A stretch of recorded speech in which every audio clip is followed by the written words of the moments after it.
Well, hello everyone. It's Cheri with a girl and her dog, and it is Monday. So happy Monday. I hope your Monday was as productive as mine has been. I got to spend time at my day job working on planning for the upcoming school year. And then, of course, a little bit of time this afternoon with y'all. And then I get to be the lucky woman who gets to go outside in this Houston heat and mow the grass this afternoon. So I know my daughter keeps telling me, Mom, you need to hire some lawn people. But I have to tell you, I kind of take pride in doing my own yard work. It's very challenging in the Houston summers. However, it does forces me actually to spend time on every inch of my lawn. So I get to examine the fencing, I get to look at the grass, I get to make sure that all of the things are the way they're supposed to when it comes to the wires and the electricity and all of the things. So it's not really a control thing, but I'm afraid if I don't keep up with the lawn work, then I'm going to become one of those people that it's hot and I'll take my run, I'll walk the dog, and then I'll just stay inside. So kind of forces me to get out there. That's not what I was here to talk with you today about. And actually, I kind of changed my topic a little bit on my drive home this afternoon. So this morning, I had full intention of coming home, doing a video with you and talking a little bit about how the body acclimates to weather conditions when you are outside working out, which, is part of being strong on the inside and outside, and definitely part of being an aging woman or man, especially in a hot, humid area. However, I had a little experience today at work, and I thought, maybe that's something that might be a little more interesting to talk about today. So I have been working on a course that I'm going to release in the month of July, and it will be for teachers. And I really want to focus specifically on new teachers, or maybe first, second, or third year teachers, those that were hired amidst the pandemic.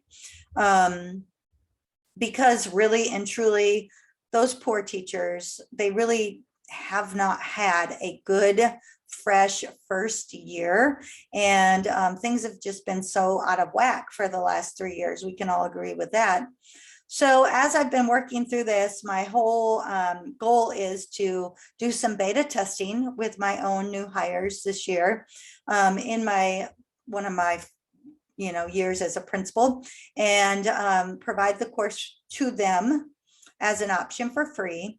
And one of the things I'm working on with my staff is to do a mini academy at the beginning of August to think about all of the things that they just don't typically have time to think about once we start getting into the work.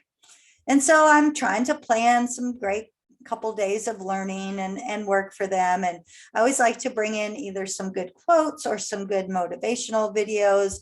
And I've been on YouTube for about an hour and a half this afternoon, just scrolling and scrolling and scrolling and looking for something that's pretty new, because most things are starting to date themselves and relevant for what is happening in the world of education right now, which is teachers are very overwhelmed. So I was really looking for something that could just speak to my new people, tell them, look, you're almost like a superhero, because in my opinion, that's how I feel. Teachers have to take care of so many things. And now on top of all of the other things, we've got to make up for learning gaps, and we've got to make up for social emotional needs and all of the things that have come with these last couple of years. And so just finding that right video, it's just, I'm having a difficult time. So I came across a video by Brene Brown, and I remember that she is somebody in my own leadership development we have been looking at over the last few years. She's from Houston, and so it's very relevant to where we are and the work we're doing right now. And she talks about, and I know she's just released recently released another book, and she talks about this whole thing of vulnerability. And this clip that I was watching in particular was a talk she had a few years ago at South by Southwest, and she was discussing how you can be daring in the classroom and how you really need to have courage to maybe step out and do things a little bit different when you know they're going to work. And I was thinking about this whole idea, this whole concept of vulnerability. And over the past couple of years, when we've had our leadership meetings and different kinds of training amongst ourselves, our superintendent talks a lot about being vulnerable with our staff, being able to say, I don't know the answer to that, and feeling like it's okay. Being able to say, I need a partner or another teammate or whomever it might be, for, in our case, an assistant principal who maybe has some of the skills that are not our strongest skill set, and that it's okay to look for someone like that. And then it brought me to this whole piece about being courageous and knowing when your passion is there and when you know something is right for kids or for people or for the work that you do, that you feel like you can still make a difference and you can step out on that ledge. But then also remember that people bring baggage with them as well. And so you want people to feel comfortable enough with you to be vulnerable in exchange. And it brought me to thinking about a podcast I was listening to maybe last week or the week before that talked about masculine and feminine energy. And I know so many times, especially women who are in leadership positions or feel like we have to be strong all the time, we tend to continually think about that masculine energy. We can do it. I don't need someone to do that for me. I don't need someone to pay my bills. I don't need someone to help me out. I've got this. I've got this. And I think so many of us, my case in particular, after going through a divorce and knowing that it was just up to me, I had to pick up the pieces and I had to move forward and I had to do it all by myself.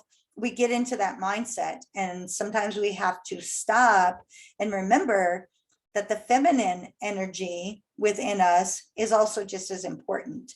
And that's more where we start thinking about our feelings, and that word vulnerability comes into play for me. And how do we present as being feminine or vulnerable? And I don't want to say that women only can be vulnerable or feminine, because men have that energy as well, just like women have masculine energy. But it's being able to feel comfortable enough in your world and in your circle of people to be able to say, it's okay that I feel this way. It's okay that I take a risk. And then if I do fail, how do I get back up and keep moving? It's okay that when I do succeed, how do I celebrate that and enjoy that joy, so that I'm not just always 100% focused on that competitiveness. I need to be the best. I need to do it all by myself. So just a lot of thoughts going through my mind today, but I definitely would recommend checking Brene Brown out. She's got a few books. Again, the one I have in particular is a leadership book.